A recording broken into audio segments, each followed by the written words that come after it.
Salut à tous, bienvenue dans Eco & Co, votre magazine de l'économie dans le Finistère. Pour l'instant, on prend la direction de Plounévez-Locris dans le Nord Finistère. Créée en 1969 et spécialisée dans la plomberie et l'électricité, la SARL MADEC a pris en marche le train des énergies vertes. Photovoltaïque, aérothermie, géothermie ou comment se chauffer et produire son électricité aux frais de la planète, c'est tout de suite dans notre rubrique In Situ.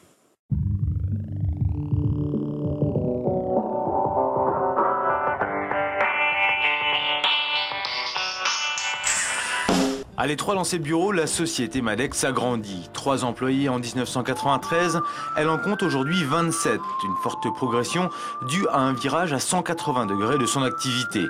Depuis une dizaine d'années, l'entreprise familiale s'est diversifiée en se tournant vers les énergies vertes, un créneau porteur pour les deux frères. Le développement durable, c'est aussi, ça part par les entreprises. Si nous savons poser et proposer à nos clients des systèmes de chauffage ne consommant pas d'énergie fossile, nous leur permettons de faire des économies et d'avoir un habitat qui satisfait aux règles du Grenelle de l'environnement par exemple. Investissement matériel et humain. En s'appuyant sur la coopérative CBS à Landivisio, les deux frères découvrent des univers de travail éloignés de leur activité. Une remise en question nécessaire pour perdurer. Il faut faire de la recherche et du développement. Il faut sans cesse être à l'affût des nouvelles technologies et ne pas avoir peur de se former dessus. Les artisans ont cette capacité à innover et ensuite à créer de l'emploi autour d'eux. Les questions environnementales progressent dans l'esprit des Bretons qui deviennent de véritables éco-citoyens. Aérothermie, géothermie et plus récemment les panneaux photovoltaïques, la demande explose. Des aides fiscales et un coût de rachat par EDF du kilowattheure d'électricité avantageux poussent les particuliers à devenir des producteurs d'énergie.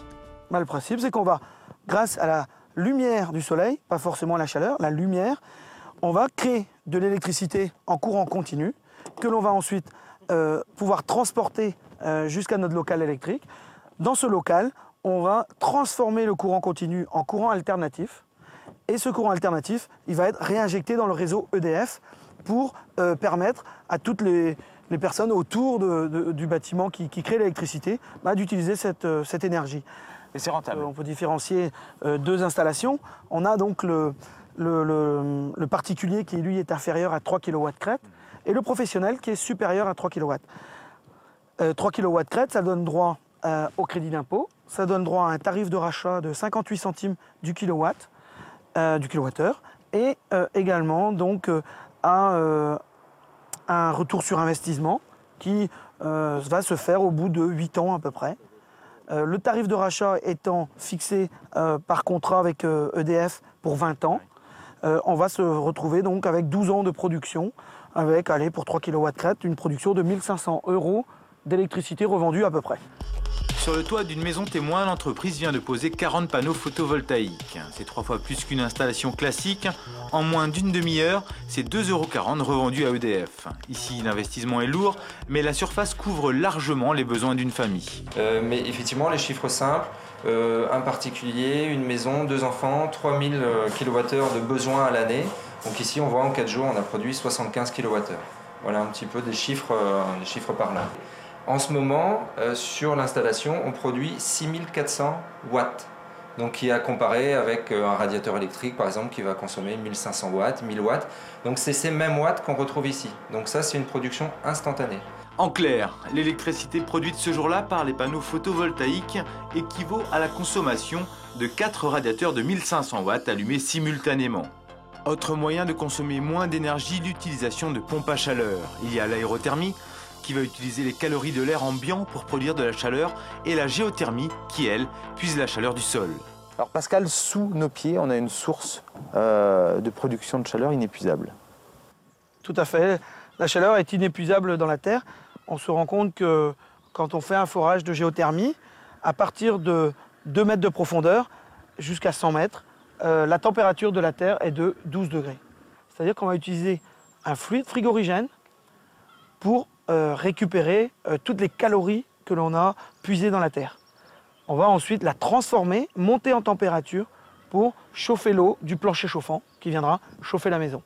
Les rendements, c'est quoi? On parle souvent de rendement, de normes énergétiques. Là, pour la géothermie, comme ça, c'est de quel ordre? La géothermie a un coefficient de performance de 4,2, c'est-à-dire que 1 kW d'électricité acheté pour faire tourner le compresseur, nous allons récupérer 4,2 kW dans la maison. Avec ces installations, cette maison est dite positive, c'est-à-dire qu'elle produit plus de chaleur qu'elle n'en consomme. Tous ces investissements paient, les clients affluent et le chiffre d'affaires de la société grimpe. En 2009, il s'établit à 3,2 millions d'euros après 2 années de progression à 2 chiffres. Mais attention, les énergies vertes ne constituent pas un Eldorado pour la SARL. C'est une diversification, les chantiers plus classiques restent la base financière de l'entreprise. Alors, on le voit derrière nous, vous avez un de vos salariés qui est en train de faire de la plomberie, parce qu'en fait, il n'y a pas que du photovoltaïque, que de la géothermie ou que de l'aérothermie. Vous êtes obligé de vous diversifier. Voilà, tout à fait. Nous avons donc des équipes d'électriciens, des équipes de plombiers chauffagistes et aussi, donc, plus loin, des équipes pour faire des dépannages en électroménager et télé. Elle est nécessaire, cette diversification-là? C'est nécessaire. C'est vrai que si on devait faire que du photovoltaïque, ça serait quand même limité parce que souvent ça prend quand même pas mal de temps entre la signature, on va dire, du projet et la pose. Là, ça nous permet d'être sur autre chose, notamment en plein hiver. Nous, on peut être dans des bâtiments, refaire de la plomberie, refaire de l'électricité dans des rénovations complètes et permettre de travailler aussi à l'abri, ce qui n'est pas négligeable ici en Bretagne. Avant de vous lancer dans des investissements lourds en termes de production de chaleur ou d'électricité, pensez à faire un diagnostic énergétique de votre habitation. Car l'énergie la moins polluante et la plus rentable est celle que l'on ne consomme pas. Pour plus d'infos sur les énergies renouvelables, vous pouvez consulter le site internet de l'ADEME.